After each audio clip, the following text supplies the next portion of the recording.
Welcome back for another video.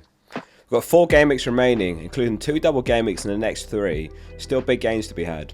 In this one we're going to break down the best players to buy for double game week 35 and the run-in.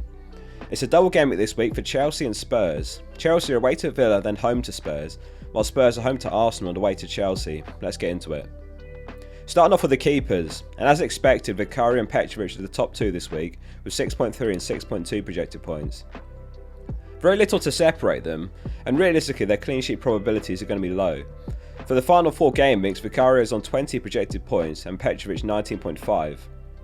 The double game week 37 fixtures are pretty comparable as well, both reasonable bench boost options. Chelsea are going to be away to Forest and Brighton, while Spurs will be home to Burnley and then Man City. If your wildcard's active this week and you want to have 6 doublers for double game week 35, then there is a choice to make between the 2. However, a reasonable question I'm still asking myself on the wildcard is, do I really want 6 when Palmer and Son are the only solid picks? For example, if you go Palmer, Jackson and Petrovic, then do you really want to double or even triple up on Spurs mids, or do you want to go double Spurs defence? If you don't buy Jackson, then is it really worth going double Chelsea defence with Gusto and Petrovic? FPL is all about putting yourself in a position to get lucky, which is why despite some less inspiring picks, most wildcarders are still going to have triple Chelsea and triple Spurs this week. There could be a lot of logic to go for Vicario and Petrovic though on the wildcard, even if it means 5 doublers. They're 2 solid game week 37 bench boost keepers, and avoiding Ederson allows you to buy outfield players like Vardy or Foden, De Bruyne and Haaland. If you are looking to bench boost in game week 37, then here's the second table with the projections for the keepers that week in isolation. Ederson is top with 7 points, then Vicario, Pope, Petrovic and Onana. If money is not an issue, then Ederson with one of Petrovic or Vicario looks very strong this week to line up the game week 37 bench boost. I think Ederson should be nailed for the run-in and Ortega will get the FA Cup final. That seems to be the logical way for Pep to manage them both. If your wildcard is active, let us know in the comments who your 2 keepers are. Moving on to defenders. Despite a single game week, Share tops the table this week with 4.9 points, home to Sheffield United. High clean sheet potential here. Newcastle have got 2 clean sheets on the bounce ahead of the midweek fixture, and he's got the most goal threat of the available defenders. Hal said that Trippier's not training, but he hopes he'll play this season. It also won't be surprising if Trippier starts this weekend, knowing how though. Share's taken 32 shots this season, which ranks 3rd highest among all defenders, and Sheffield United have conceded 101 headed attempts at goal, which is worse than the league. Burns further down the projections from 4.4 points, and still a solid budget pick if you don't have the 1.1 mil to spare. Share's got 4 goals 3 assists, Burns got 2 goals 2 assists, so he is worth the premium. Gusto is second on the table with 4.8 points for his double game week. Undeniably the best Chelsea defender, though the constant doubts over his availability is a bit concerning for me. Does he start every single game in the run-in? It's a big ask when they've got 7 games in the final 4 weeks. Disasi missed the last couple of games in the league. He came off the bench in the FA Cup. Before that he'd started 17 on the bounce. However, Chalobah has been solid since breaking back in the team, plus they've got Thiago Silva and Badiashile. So it's not worth the risk in my eyes. It's Gusto or no Chelsea defender. Pedro Porro is on 4.5 projected points, slightly reduced due to his flag and lower expected minutes at the time of recording. With Udogie out for the season, it's Porro for 5.8 mil, Romero for 5.1 mil, and Van de Ven for 4.4 mil.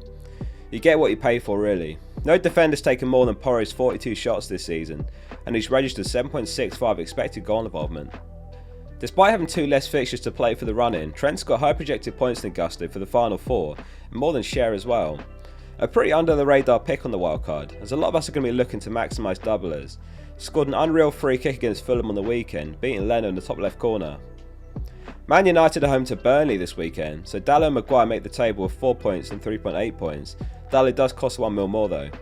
Maguire's got an expected goal involvement every 524 minutes, Dalot every 831 minutes surprisingly. However, Dalot's played about 700 more minutes, 3.18 XGI for Dalot, 2.86 XGI for Maguire. So it's definitely an area you can save some money if there are some more important picks elsewhere on your team on the wildcard where you need that 1 mil. Arsenal are away to Spurs this week, so no Arsenal defenders on the table. However, that's another consideration on the wildcard. I plan to keep Gabriel despite no doubles because they're home to Bournemouth and home to Everton either side of double game week 37, where I'll play them in both those games.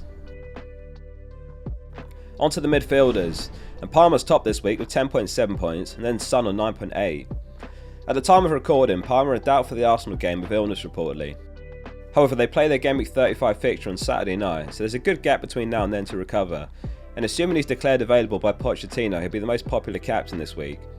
Son's got a great record against top teams, including Arsenal, as they typically dominate possession higher up the pitch, and he can be lethal on the counter if Spurs can effectively press and win the ball high up.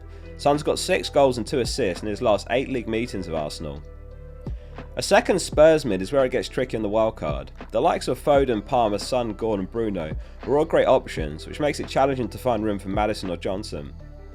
Not everyone's on a wildcard of course, but it's still a big call this week whether to buy Maddison and sell on him for the final game weeks, or buy someone like Bruno who's home to Burnley, or Gordon home to Sheffield United, albeit one less fixture. There's very little separating them on their projections for the final 4 game weeks, so it's not clear cut. And let's not forget, Maddison's blanked in his last 5 league games in a row. Johnson's very slightly better, he's got a goal and 2 assists in his last 5. We're heading into Gameweek 35, and Gordon's blanked once at home all season still. He's on 6.1 projected points this week, so he just misses out making the table.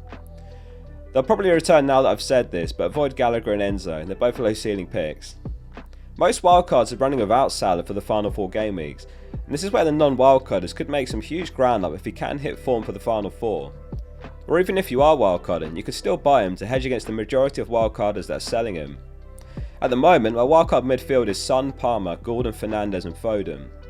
I prefer Bruno to Garnacho. He's in better form, he's on set pieces and pens. However, Garnacho is way cheaper and is a good enabler for 5 mil, especially if you're looking to squeeze the likes of De Bruyne into your team. The problem of not doubling up on the Spurs midfield means you have to force 2 defensive assets in, as Werner's a no-go, or it means just going with 2 Spurs assets for the double. My final wildcard team selection will be out later in the week, so make sure you subscribe so you don't miss that. On to the forwards then. Top this week is Jackson with 8.7 points. Don't get me wrong, he can be a frustrating player to watch at times, but hear me out here. I'm actually someone strongly considering Jackson on the wildcard. Despite his reputation, he still managed 10 goals and 5 assists this season. And the Chelsea games seem to be chaotic right now for the most part, high scoring, lots of goals. And he's second after Haaland for projected points for the final 4 game weeks even. And Nkunku is nearing a return, which could be a factor on his minutes, however they've played together plenty before as well. One thing's for sure, Jackson's not on pens. I'm interested to know if anyone else is considering Jackson this week, let us know in the comments. As a reminder, we're recording before they play Arsenal. He's on 9 yellow cards at the time of recording, and after that match the threshold increases to 15 for a suspension. Isak's second on the table this week with 7.3 points, an absolute lock on the wildcard for me, despite the news of Wilson nearing a return himself. It's an irresistible fixture, home to rock bottom Sheffield United, and they're still battling for a spot in Europe next season. If Jackson gets suspended, then Højlund's a pretty under the radar pick. Again, much like Jackson, ordinarily someone that would be nowhere near buying, and his underlying data is terrible recently, but he's home to Burnley and he does have a double game week 37. It's not the best double game week 37 though. Man United will play Arsenal and Newcastle, but both home games. While a lot of us have been prioritising the doubles, Watkins has continued to tick along returns. He got another 2 assists against Bournemouth on the weekend and a bonus point for a respectable 9-pointer. 19 goals, 17 assists and 33 starts. Villa will face Liverpool in Game Week 37 though, which is why many are still overlooking him in favour of doublers. There's lots of questions to be answered this week to keep at the back of your head. Does Jackson avoid a booking? Is Haaland fit? Is Porro available? Is Palmer available? If this was a helpful video, make sure you subscribe for more FPL content to follow this week. Thanks very much for watching and see you soon for the next one.